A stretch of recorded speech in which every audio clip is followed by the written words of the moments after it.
And I don't want to involve you guys. This is a little commentary. I hope I'm doing notes here. Can you see that? I I'm like going to your be notes. using notes, and we're going to do a little commentary here that it's called. My Lord! There you go.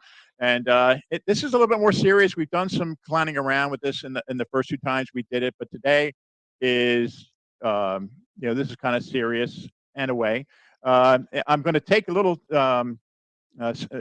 base this on a scene from a great movie. Not a whole lot of people saw it, but it was brilliant. They won a bunch of Oscars, including Frances McDormand as Mildred Hayes in Three Billboards in Epping, Missouri.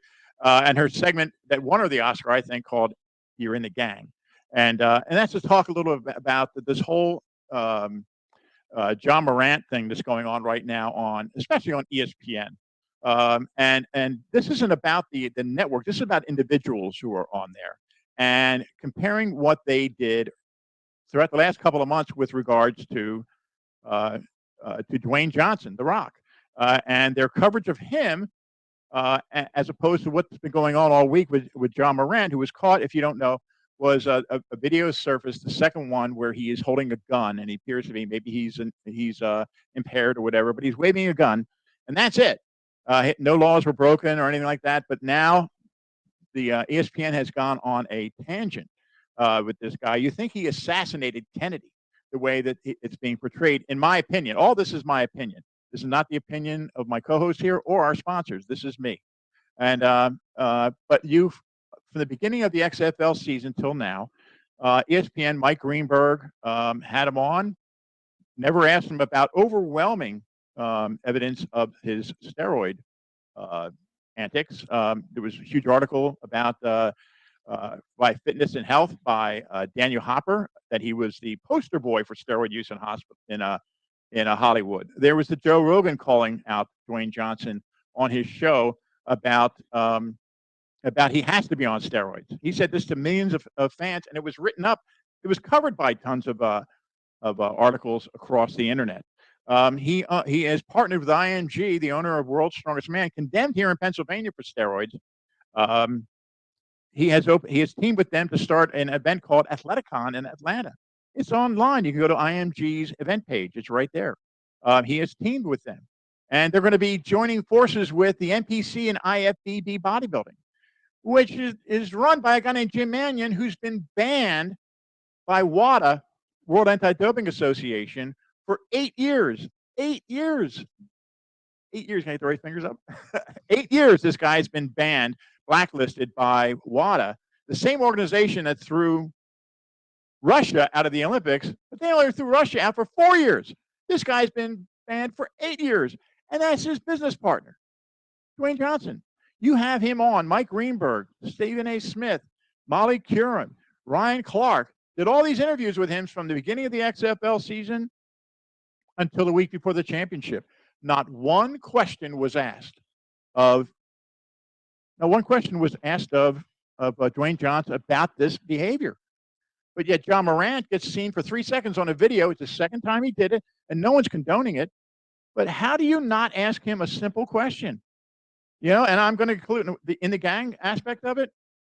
It was, you had J.J. Redick commenting on it, Kendrick Perkins commenting on it, Jalen Rose commenting on Ja Morant. Max Kellerman called him an alcoholic on national television.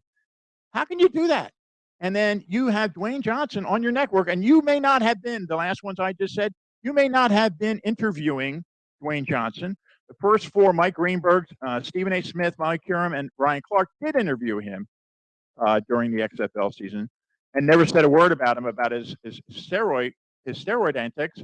But the rest of you are on these shows. You're in the gang. You're in the gang. And you had opportunities to say something during your rants about Ja Morant. At least J.J. Redick today asked the question, what law did he break? Why are we, But he went on to say that it was stupid, that it was whatever. He was an idiot. You're not an idiot, but you acted like an idiot, I think he said. So I just don't know. I don't know why you have this hypocrisy on a major network like that. And it's not the network. ESPN should do more, but they've done more than most networks talking about this stuff, Jeremy Schaap he asked Tony Mandarich and Nick Saban about steroid use at Michigan State. He asked the question, and that's the whole point. It's the question. Ask the question. Jeremy Schaap wasn't responsible for their answers. I mean, Nick Saban said what he said. If you watch the interview, you can say he was lying or you can say he was telling the truth. That's not Jeremy Schaap's job. His job was to ask the question. He asked the question. Why can't Mike Greenberg, Stephen A. Smith, Molly Qerim, and Ryan Clark say, just ask the question? That's all we're asking you. You owe that to your audience. You owe that to the parents of all the athletes that look up to you guys. You owe that to all the coaches across the country who know what's going on with Dwayne Johnson. All right? And you completely whiffed on this. And it's not a corporate thing. Like I said, ESPN interviewed Hathor Bjornsson from Game of Thrones. They asked him about steroids. He won the world's strongest man. And IMG, the company that owns it, controls a lot of the content on ESPN. So, I mean, they were taking a bit of a chance there of alienating one of their partners, who I don't agree with. So, and they had far less evidence about these other people I've talked about that asked the questions, Jeremy Schaap and that ESPN commentator on the piece on Hathor Bjornsson, than I mailed to Bristol, Connecticut, back when he whiffed on, Mike Greenberg whiffed on the interview. I mailed it to Bristol. I also direct messaged all these characters at ESPN when it was announced that he was going to be on to promote the XFL Championship. This has nothing to do with the XFL or the players or even about Dwayne Johnson per se. It has to do with you're a journalist. Ask the question. What's the big deal? Why can't you just ask the guy the question? And so what if he gets ticked? That's my whole thing. Are you terrified that there may be a reboot of Ballers and he won't let you come on the show? I mean, what was the fear of doing it? And I've done it. You can look up at Football Stories. You can see my article where I interviewed Troy Vincent and Oliver Luck, the original boss of the XFL, and I asked them both about drug testing.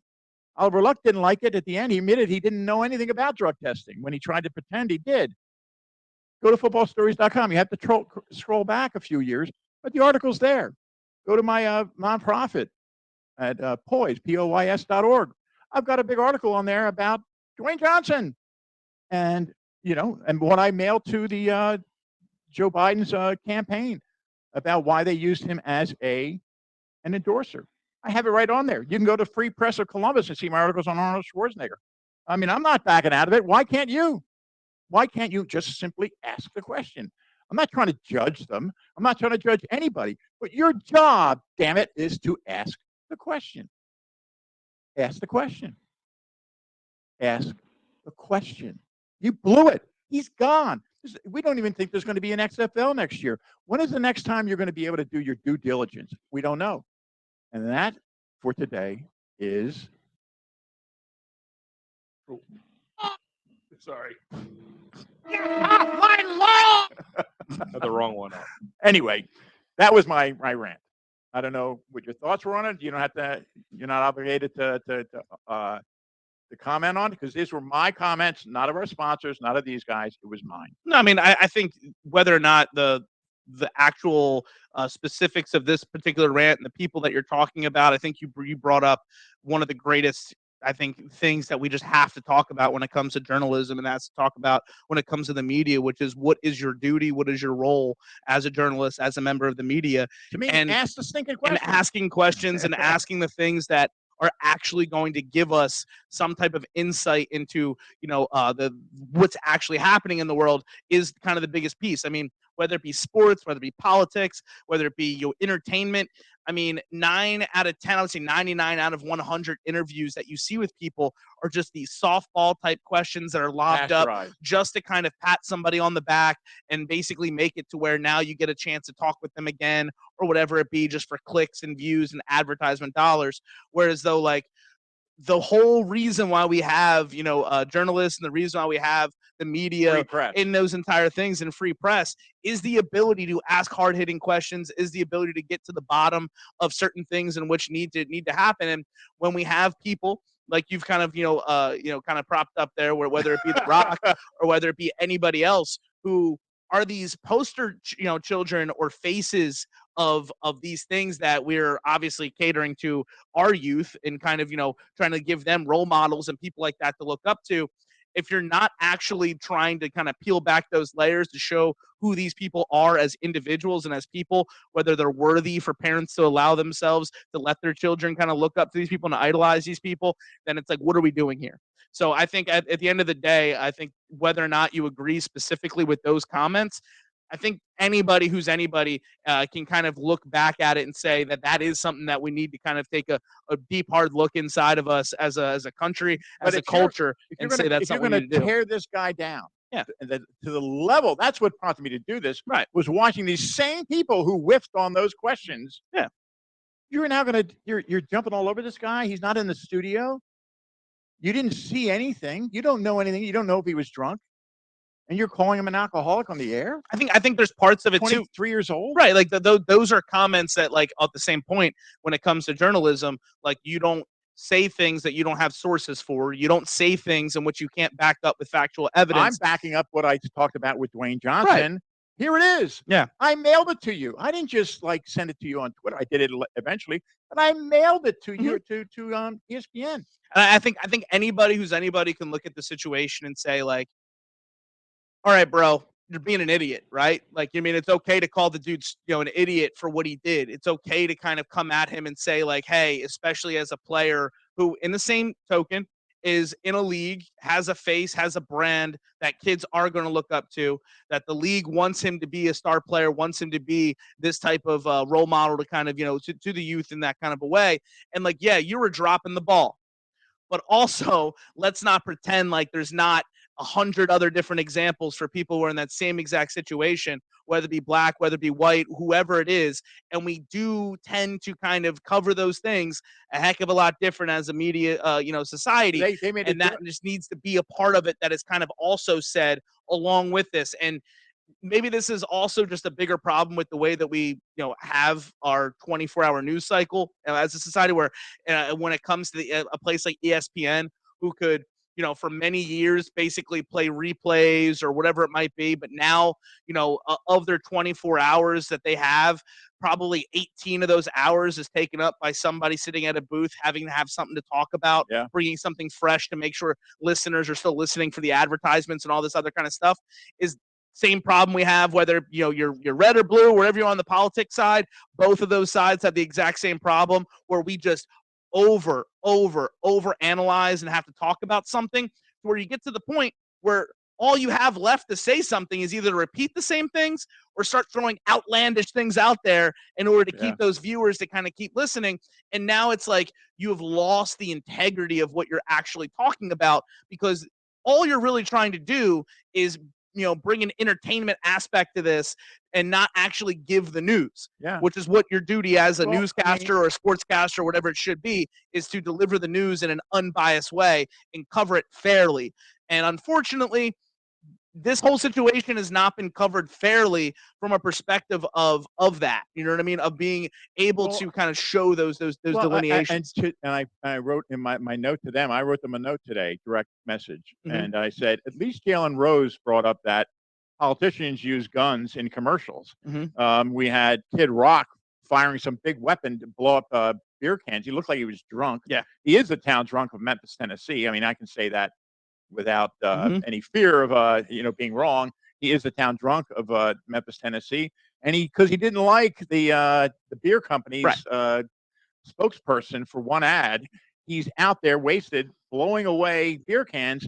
That's okay, but Ja Morant waves a gun in a car for 3 seconds, and you dedicate the entire week to it, on every talk show you have, and 100% of the comments are to tear this guy down. Yeah, I just don't get it. And then you don't say a word when you bring in Mr. Steroids for a whole week. And it wasn't like you weren't told about this. You can see it yourselves. Your own guy, Jeremy Schaap, does an excellent job at that stuff when he's got a subject in front of him. And the story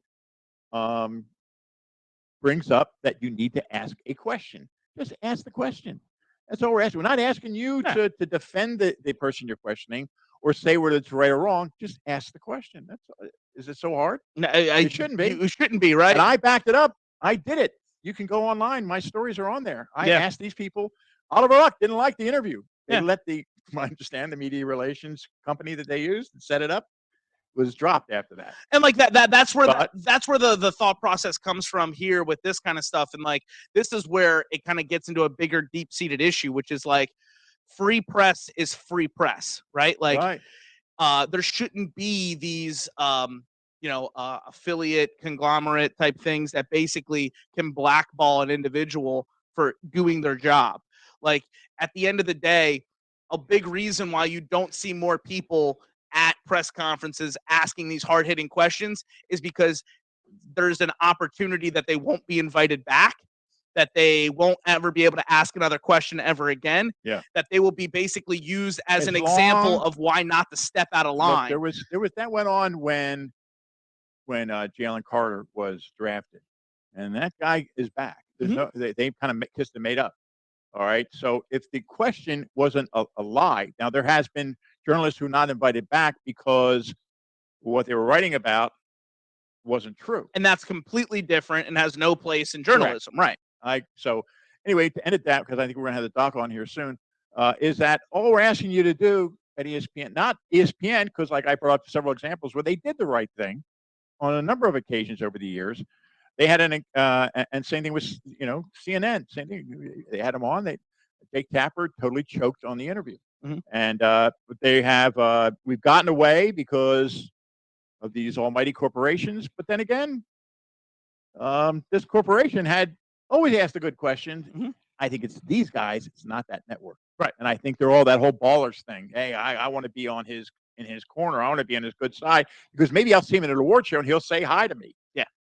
Come on. If you're a journalist, this is what you chose. Right. And that comes along with it that you may, if you're not making some enemies, then you're probably not doing your job right. Probably not doing your job. So enough of that. All right. I appreciate your time, everybody.